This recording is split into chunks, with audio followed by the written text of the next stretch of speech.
Yeah, but I'm going to let you into a secret, which is the people who do this naturally are often shockingly bad at it.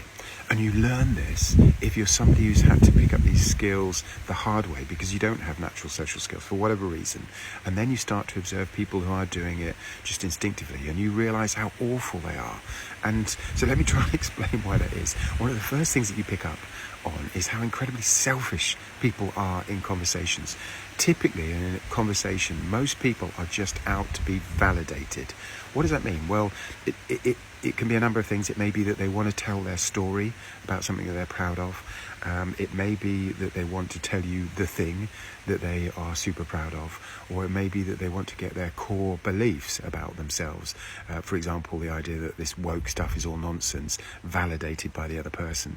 And it's incredible how aggressively they go after that agenda right from the get-go. So as soon as they start opening their mouths, they're going at it. You see this especially, for example, when a man meets an attractive woman.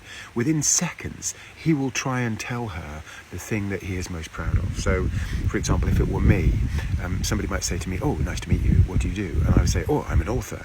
And they say, "Oh, well, what have you written?" And before you know it, I've subjected them to half an hour of a tirade of me talking about how one of my book is, with them sort of nodding and agreeing. And as far as I'm concerned, that's mission accomplished. And I see people do this time and time again. They want to tell the story. They want to say that they used to be a footballer. They want to talk about how much money they've earned.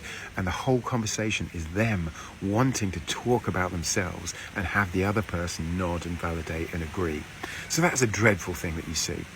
You also see all these kinds of micro behaviours. So men, typically the culprits in this case, will do things which belittle the other person. They're subtle things like talking over them. Men consistently interrupt women when talking. They also spend more of the time in a conversation talking. They don't like being interrupted the other way, of course. And they'll use physical presence. So, for example, if they're trying to stop another person talking, they'll actually step into their space to kind of force them backwards and intimidate them. If they don't like somebody, if the other person is different, you notice it in all the little ways. They don't match their body language. They keep them at a distance. They don't use all the kinds of turns and phrases which sort of confer familiarity. So there's a whole load of these sorts of what we know as microaggressions, which people do unconsciously, but which basically tell the other person in the conversation, I think I'm important and I think you're unimportant. I'm going to talk about myself and you're going to go along with what I want to say. And that is what a natural conversation often looks like. So although it does sometimes feel a little bit artificial to engineer conversations, to actually make the other person have a good conversation, I don't feel that bad about it, because if I compare it to what people are doing naturally, well, that's just dreadful.